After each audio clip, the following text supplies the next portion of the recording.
Selamat pagi semuanya.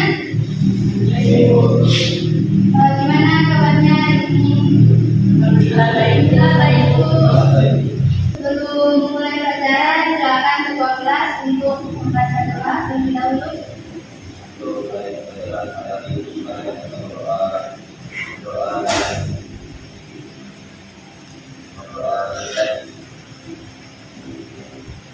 Baik, untuk hari ini apakah hadir semua?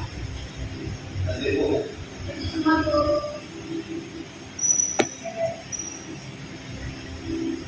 Oke, jadi pada pertemuan kali ini kita akan membahas mengenai hukum nun sukun atau dan tabik. Mana hukum sudah?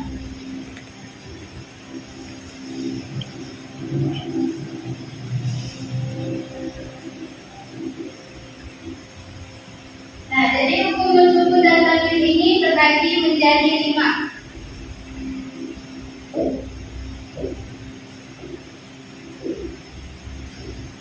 Baik, jadi yang pertama di sini ada hukum bacaan izhar. Sebelumnya di sini ada yang tahu pengertian izhar? Artinya jelas. Izhar jelas.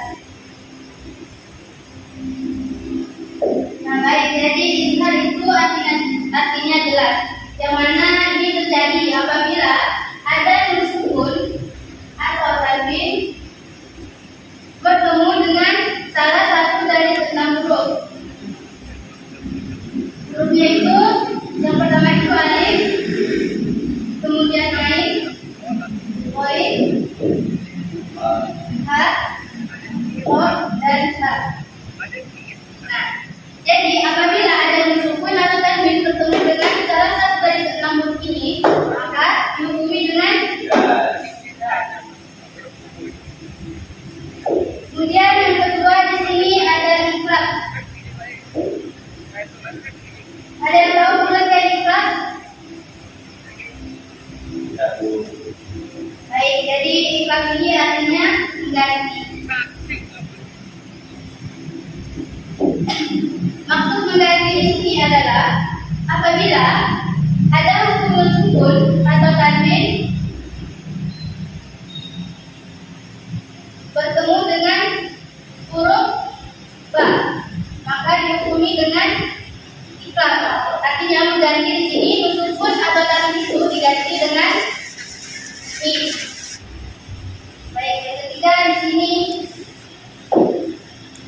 ada idgham guna.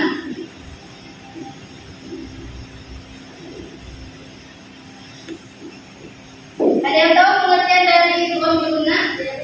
Melakukan dengan cara yang ini. Memasukkan dengan cara yang ini. Memasukkan dengan ini.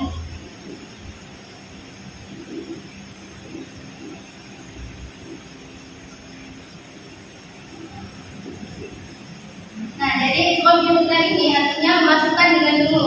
Apabila ada hukum nun sukun atau tanwin itu bertemu dengan salah satu dari 4 huruf, yaitu waw, mim, nun, dan ya. Jadi apabila ada hukum nun sukun atau tanwin bertemu dengan salah satu dari 4 huruf ini, maka cara membacanya adalah dengan umum. Kemudian yang keempat di sini ada idgham guna.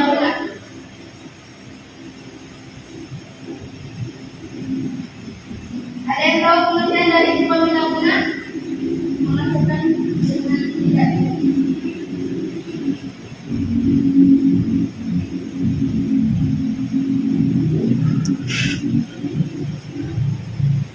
Masukkan dan umum.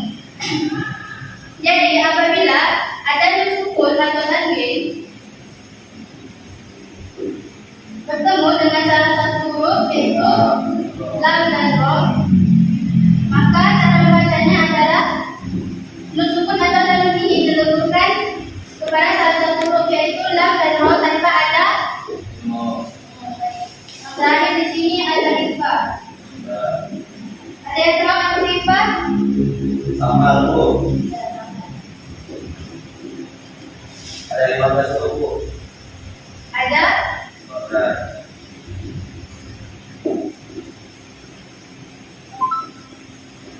jadi di sini IPA itu artinya sama apabila nun sukun atau tanwin bertemu dengan huruf yang pertama ada huruf selain dari keempat ini, maka termasuk ke dalam IPA. Yang pertama ada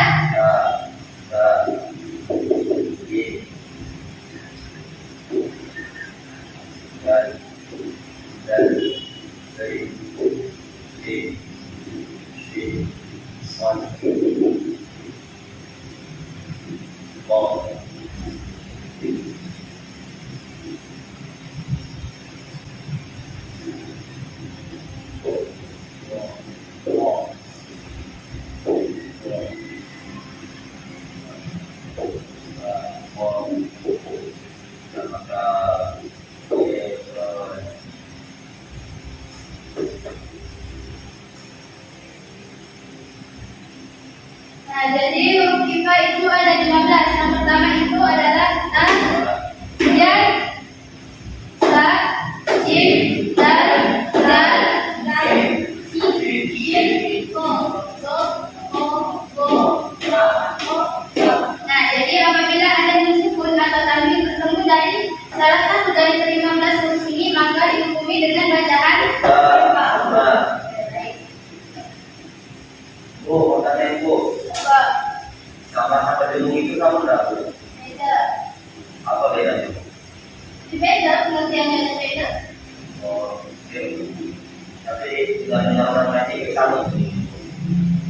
Beda. Oke, baik. Ini jadi Ibu ingin bertanya, memberikan kalian tugas. Masing-masing dari kalian berikan satu contoh bacaan dari hukum nun sukun dan tanwin, terserah mau itu IPA, izhar, ikrab dan sebagainya. Masing-masing satu contoh per orang. Ibu kasih waktu 5 menit dan sekarang. Baik, selanjutnya masing-masing dari kalian membentuk kelompok yang mana satu kelompok itu terdiri dari 2 orang. Silakan.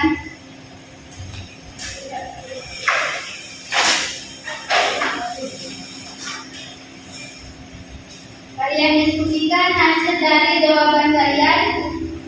Ibu kasih waktu 5 menit. Nanti akan ada perwakilan yang maju ke depan menuliskan contohnya di depan.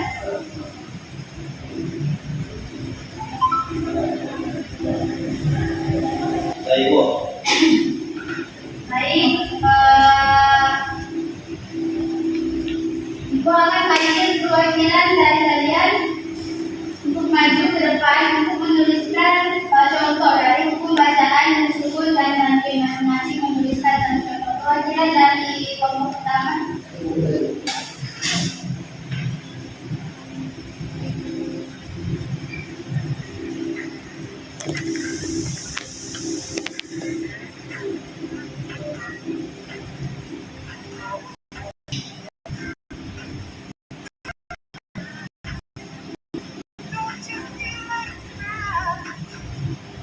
Jelaskan apa bisa dibuat. Karena Karena untuk kita termasuk kita. ya itu termasuk IPA karena diawali dengan cara bacanya. IPA artinya Sama. Betul tak? Doa utama. Kemudian perwakilan kelompok kedua silakan maju ke depan. Saya contoh membaca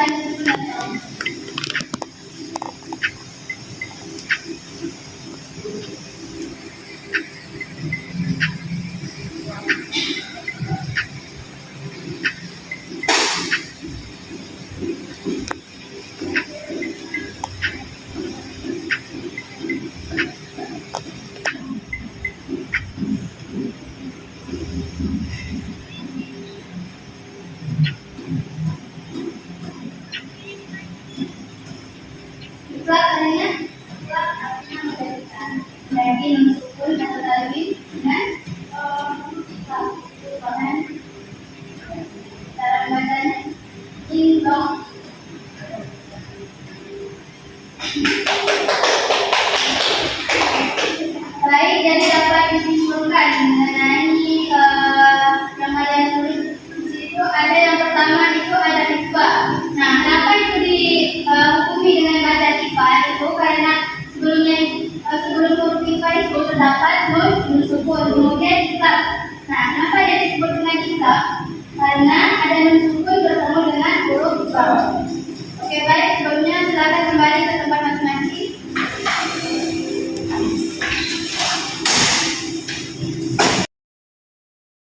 Ada yang tahu tak kenapa kita ini harus belajar tajwid? Ayo, Kenapa? karena kalau kita baca Al-Quran dengan sesuai tadi itu ada hal yang berbeda. Dan itu baca alasan. Harusnya kalau misalkan tidak tahu tajwid, artinya salah beda. Kemana kita tahu bacaan bukan ini? Apabila salah harokatnya atau salah cara membacanya, maka akan mengubah makna dari bacaan Quran tersebut. Oke, baik, mungkin hanya ini saja yang dapat disampaikan hari ini terkait dengan materi hukum bacaan hukum dan juga tajwid. Nah, ini saja. Kalau bisa ditutup dengan doa 12.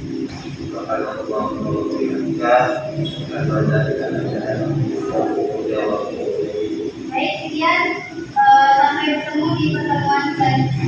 Terima kasih, Bu.